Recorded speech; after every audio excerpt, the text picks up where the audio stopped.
Hello everyone, welcome to my YouTube channel. আমার YouTube চ্যানেলের নাম এস টিউটোরিয়াল হোম। আমার এই ভিডিওটি প্রথম থেকে শেষ পর্যন্ত দেখবে। যদি তোমাদের কাছে এই ভিডিওটি ভালো লেগে থাকে অবশ্যই লাইক, কমেন্টস এবং বেশি বেশি করে শেয়ার করবে। আর যারা আমার এই চ্যানেলের নতুন সদস্য তারা অবশ্যই আমার এই চ্যানেলটিকে সাবস্ক্রাইব করবে। আমার এই ইউটিউব চ্যানেলটিকে সাবস্ক্রাইব করবে। আমার ইউটিউব চ্যানেলের নাম এস টিউটোরিয়াল হোম।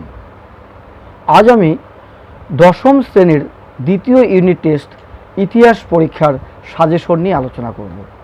ক্লাস 10 অর্থাৎ দশম শ্রেণীর সেকেন্ড ইউনিট টেস্ট অর্থাৎ দ্বিতীয় ইউনিট টেস্ট পরীক্ষার ইতিহাস হিস্ট্রি সাজেশন নিয়ে আলোচনা করব।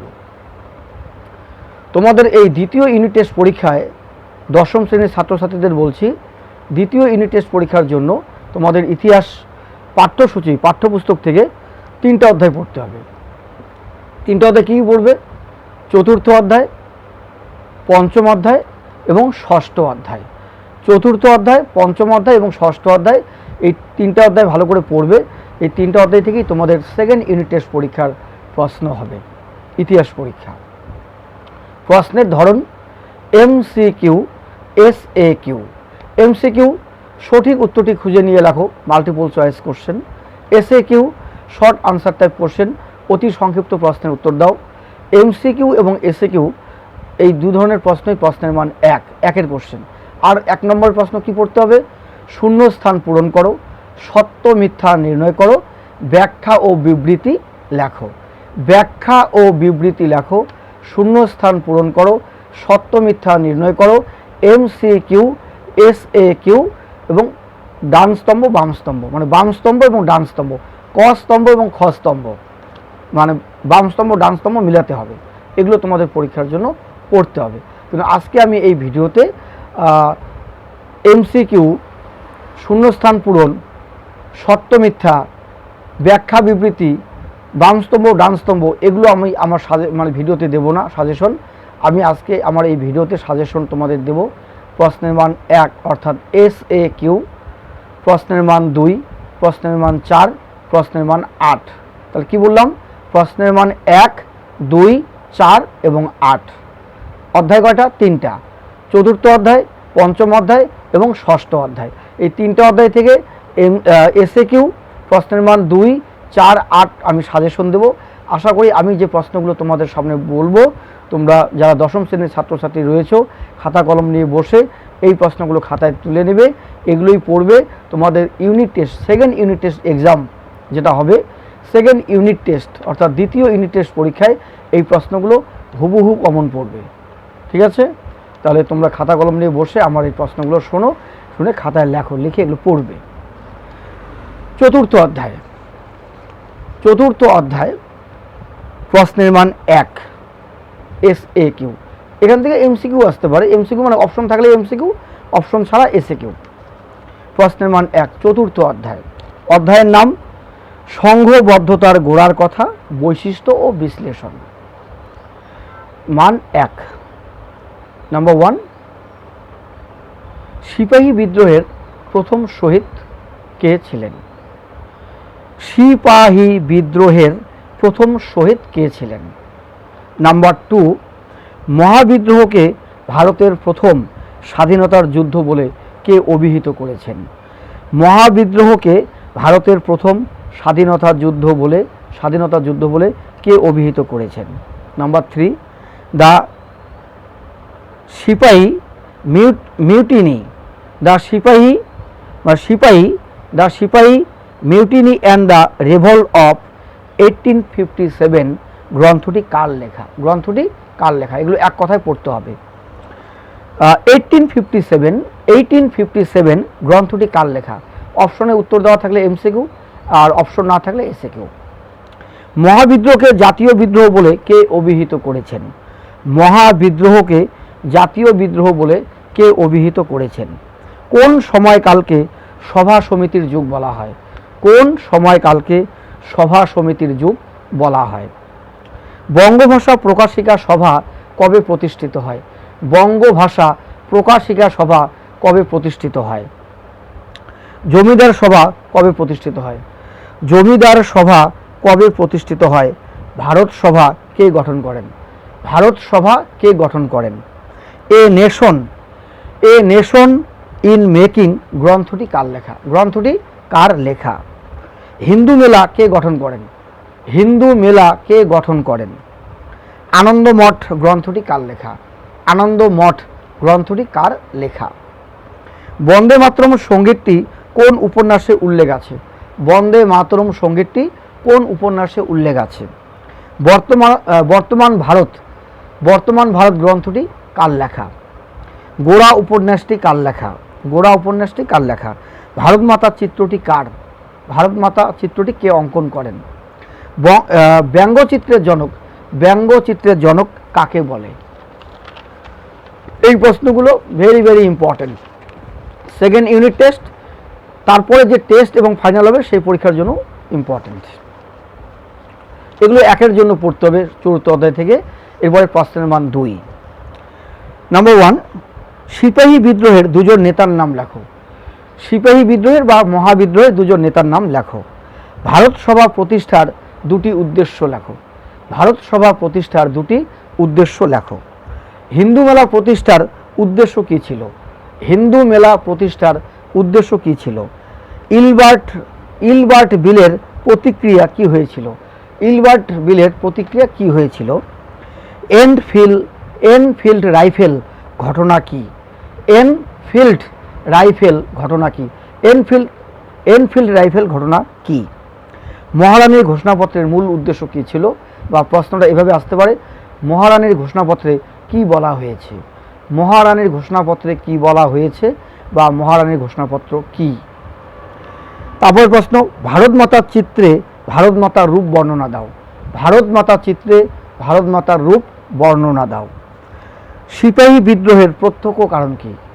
সিপাহী বিদ্রোহের প্রত্যক্ষ কারণ কি? এগুলো দুইয়ের জন্য পড়তে হবে, অত্যন্ত গুরুত্বপূর্ণ প্রশ্ন। এগুলো পশ্চিমবঙ্গের কোনো না কোনো হাই স্কুল বা গার্লস হাই স্কুলে বা জুনিয়র হাই স্কুলে সেকেন্ড ইন্টারেস্ট পরীক্ষায় কমন পড়বে। এরপরে মান 4, 4-এর প্রশ্ন বলছি। নাম্বার 1, যে প্রশ্নটা বলবো অত্যন্ত গুরুত্বপূর্ণ। সিপাহী বিদ্রোহের প্রতি শিক্ষিত বাঙালি সমাজের মনোভাব কেমন ছিল? এটা পরীক্ষায় অত্যন্ত গুরুত্বপূর্ণ প্রশ্ন। সিপাহী বিদ্রোহের প্রতি শিক্ষিত বাঙালি সমাজের মনোভাব কেমন ছিল? সিপাহী বিদ্রোহের প্রতি শিক্ষিত বাঙালি সমাজের মনোভাব কেমন ছিল? এটা পড়বে। নাম্বার 2, টিকা লেখো। বঙ্গভাষা প্রকাশিকা সভা ও জমিদার সভা। বঙ্গভাষা প্রকাশিকা সভা ও জমিদার সভা। টিকা লিখো ভারত সভা বা হিন্দু মেলা। এগুলো পড়তে হবে, ঠিক আছে? এগুলো 4-এর জন্য পড়বে। 8-এর জন্য আমি একটা প্রশ্নই বলবো এখান থেকে, চতুর্থ অধ্যায় থেকে 8 নম্বরের জন্য একটা প্রশ্নই পড়তে বলবো। সেটা হচ্ছে 1857 খ্রিস্টাব্দের মহাবিদ্রোহের প্রকৃতি ও চরিত্র। 1857 খ্রিস্টাব্দের মহাবিদ্রোহের প্রকৃতি ও চরিত্র বিশ্লেষণ করো বা চরিত্র আলোচনা করো। বা আসতে পারে 1857 খ্রিস্টাব্দের মহাবিদ্রোহের ব্যর্থতার কারণগুলি আলোচনা করো। ঠিক আছে? প্রকৃতি ও চরিত্র অত্যন্ত গুরুত্বপূর্ণ প্রশ্ন। এই হলো চতুর্থ অধ্যায়ের প্রশ্ন। এই প্রশ্নগুলো ভালো করে পড়বে। এই প্রশ্নগুলো একদিকে যেমন দ্বিতীয় ইউনিট টেস্টের জন্য কমন, অন্যদিকে পাশাপাশি পরবর্তী যে পরীক্ষাগুলো হবে টেস্ট অ্যানুয়াল, সেই পরীক্ষার জন্য ইম্পর্টেন্ট। এরপর পঞ্চম অধ্যায় থেকে প্রশ্নের মান 1। দশম শ্রেণীর দ্বিতীয় ইউনিট টেস্ট পরীক্ষার পঞ্চম অধ্যায় আমি বলবো ইতিহাস পরীক্ষার সাজেশন। পঞ্চম অধ্যায়টির নাম বিকল্প চিন্তা ও উদ্যোগ। প্রশ্নের মান 1, শুনে নাও, তোমরা খাতায় লিখে নাও। ছাপাখানার জনক কাকে বলে? ছাপাখানার জনক কাকে বলে? নাম্বার 2, ভারতে প্রথম কারা ছাপাখানার প্রচলন করে? ভারতে প্রথম কারা ছাপাখানার প্রচলন করে? নাম্বার 3, বাংলা ভাষায় প্রথম ছাপা বই কোনটি? বাংলা ভাষায় প্রথম ছাপা বই কোনটি? নেক্সট নম্বর 4, ভারতে প্রকাশিত প্রথম সংবাদপত্রের নাম কি? ভারতে প্রকাশিত প্রথম সংবাদপত্রের নাম কি? Common question.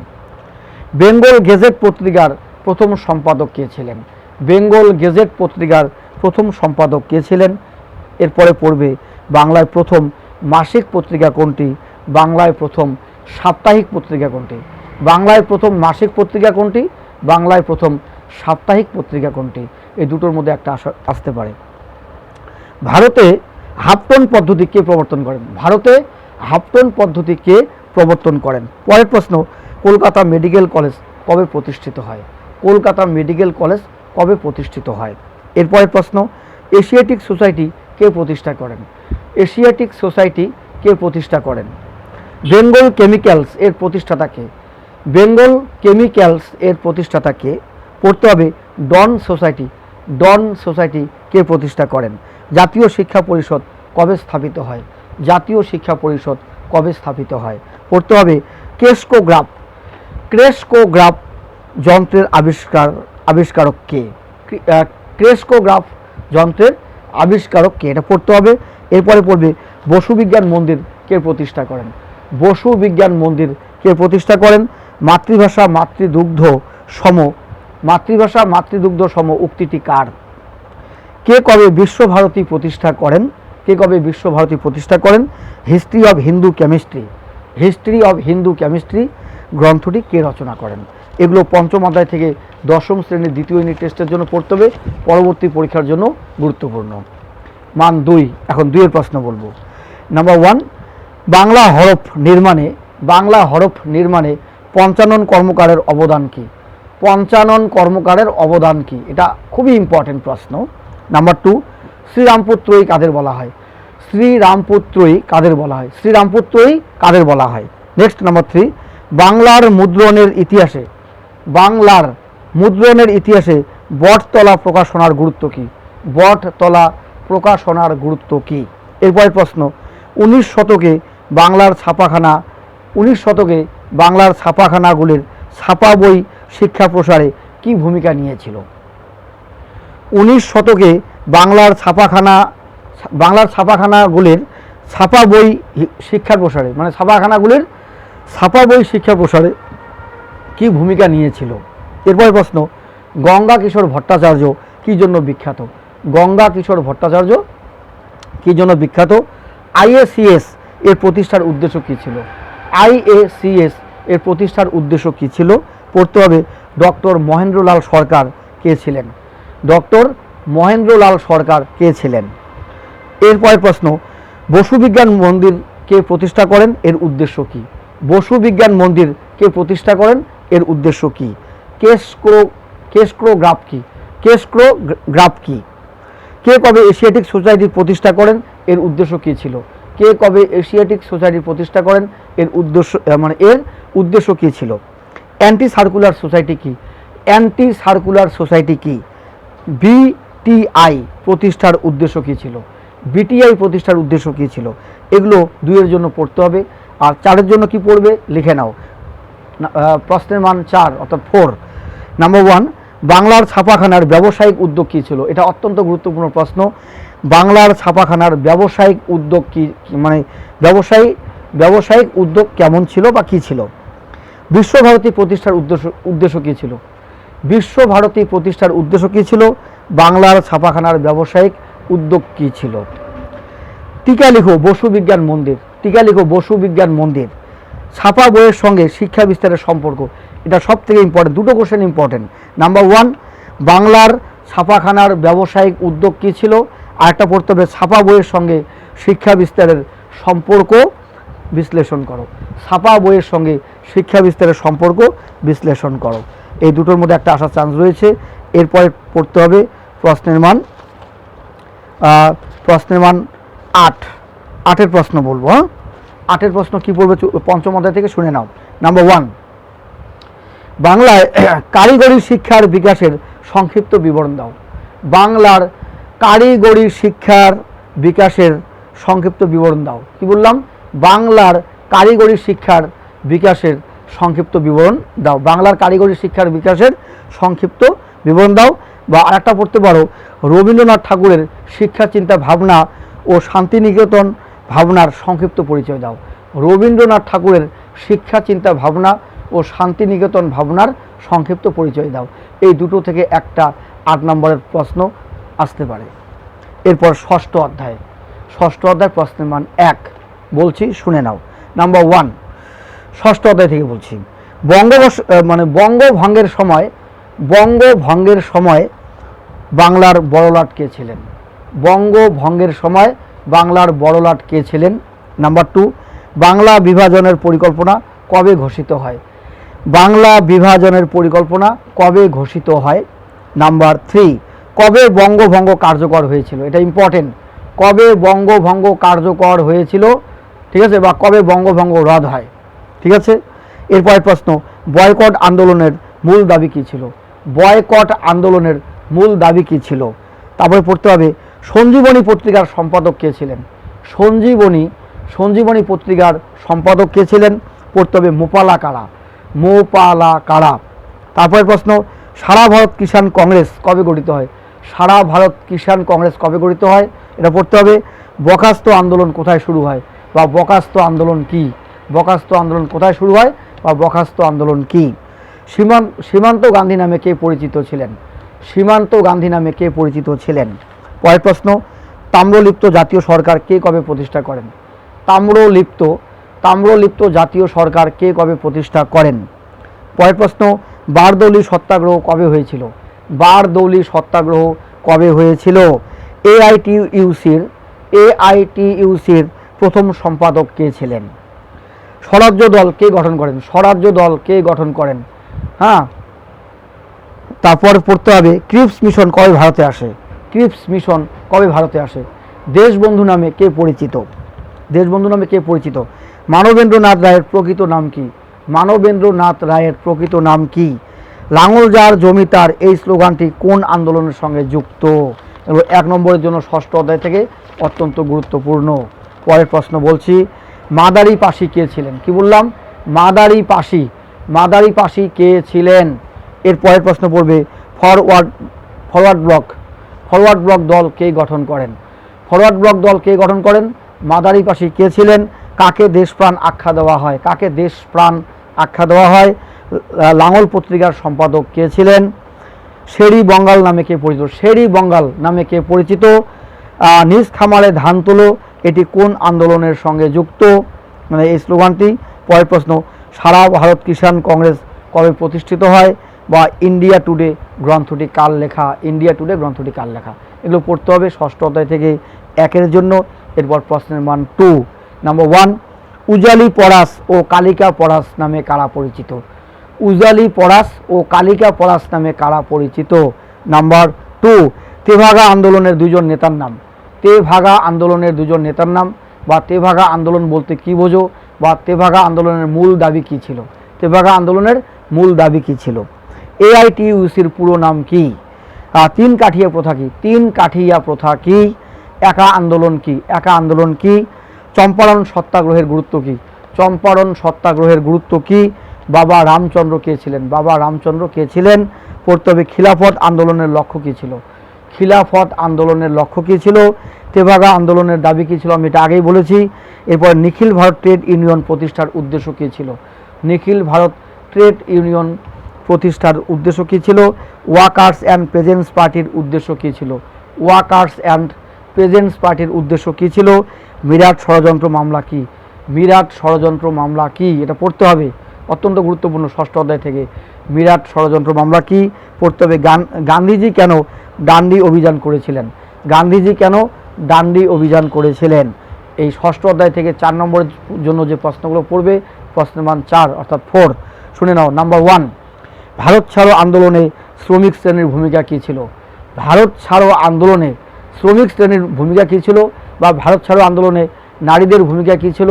বা ভারত ছাড়ো আন্দোলনে ছাত্র যুবদের ভূমিকা কী ছিল? ভারত ছাড়ো আন্দোলনে শ্রমিক শ্রেণীর ভূমিকা কী ছিল? নারী শ্রেণীর ভূমিকা কী ছিল, নারী জাতির? আর হচ্ছে ছাত্র যুবর ভূমিকা কী ছিল ভারত ছাড়ো আন্দোলনে? পড়তে হবে। এরপরে কি? টিকা লেখো। চম্পারণ সত্যাগ্রহ, মোপালা বিদ্রোহ, বারদৌলি সত্যাগ্রহ, এগুলো টিকা। বারদৌলি সত্যাগ্রহ, চম্পারণ সত্যাগ্রহ, মোপালা বিদ্রোহ, ডান্ডি অভিযান, তেলেঙ্গানা বিদ্রোহ, তেভাগা আন্দোলন, workers and peasants party, forward block দল, এগুলো টিকা হিসেবে 4 নম্বরের জন্য পড়তে হবে। ওয়ার্কার্স অ্যান্ড পেজেন্টস পার্টি, এগুলো পড়তে হবে। এরপর 8 নম্বরের জন্য যেটা পড়বে, 8 নম্বরের জন্য ভারত ছাড়ো আন্দোলনের গুরুত্বটা পড়তে পারো। ভারত ছাড়ো আন্দোলনের সংক্ষিপ্ত বিবরণ দাও। 1942 সালের ভারত ছাড়ো আন্দোলনের সংক্ষিপ্ত বিবরণ দাও। বা পড়তে পারো বঙ্গভঙ্গ বিরোধী আন্দোলন, বঙ্গভঙ্গ বিরোধী আন্দোলনের সংক্ষিপ্ত বিবরণ দাও, ঠিক আছে। বা পড়তে পারো সশস্ত্র আন্দোলনে নারীদের ভূমিকা, সশস্ত্র বিপ্লবী আন্দোলনে নারীদের ভূমিকা, বা আইন অমান্য আন্দোলন, বা অসহযোগ আন্দোলন, অহিংস অসহযোগ আন্দোলন, বা ভারত ছাড়ো আন্দোলন। এগুলোর থেকে 8 নম্বরের যে কোনো একটা প্রশ্ন আসবে। এই হলো ষষ্ঠ অধ্যায়। আমি যে প্রশ্নগুলো আজকে বললাম, প্রশ্নের মান 1, 2, 4, 8, চতুর্থ অধ্যায়, পঞ্চম অধ্যায় এবং ষষ্ঠ অধ্যায়, 3টা অধ্যায় থেকে বললাম। এই 3টা অধ্যায় থেকে এসএকিউ প্রশ্নের মান 1, তারপরে বললাম 2, 4 এবং 8, এই প্রশ্নগুলো অত্যন্ত গুরুত্বপূর্ণ। এর মধ্যে পরীক্ষায় কমন পড়বে। আর যেগুলো আগে বললাম, শূন্যস্থান পূরণ, সত্য মিথ্যা, ব্যাখ্যা বিবৃতি, বাম স্তম্ভ ডান স্তম্ভ, এমসিকিউ, এগুলো তোমরা নিজেরা টেক্সট বইয়ের পিছনে যেগুলো দেওয়া আছে অনুশীলনীতে দেখে নেবে। কিন্তু আমি আমার এই ভিডিওতে সাজেশন দিয়ে দিলাম এসএকিউ প্রশ্নের মান 2, 4 এবং 8 যেগুলো দিলাম। এই প্রশ্নগুলো দ্বিতীয় ইউনিট টেস্টে যেমন গুরুত্বপূর্ণ, পাশাপাশি টেস্ট এবং ফাইনালের জন্য গুরুত্বপূর্ণ। এই সাজেশনটা যত্ন করে রাখবে, খাতায় লিখে রাখবে। এই প্রশ্নগুলো দ্বিতীয় ইউনিট টেস্টেও পড়বে, পরবর্তী পরীক্ষার জন্য পড়তে হবে। অত্যন্ত গুরুত্বপূর্ণ আমার এই ভিডিও। আর এই প্রশ্নগুলো কমন পড়বে। এই প্রশ্নের বাইরে কোনো প্রশ্ন হবে না, গ্যারান্টি, ঠিক আছে। আর যদি এই ভিডিওটি তোমাদের কাছে ভালো লেগে থাকে, অবশ্যই লাইক, কমেন্টস এবং বেশি বেশি করে শেয়ার করবে। আর যারা এখনও পর্যন্ত আমার ইউটিউব চ্যানেলটিকে সাবস্ক্রাইব করোনি, অবশ্যই আমার ইউটিউব চ্যানেলটিকে সাবস্ক্রাইব করবে। আচ্ছা।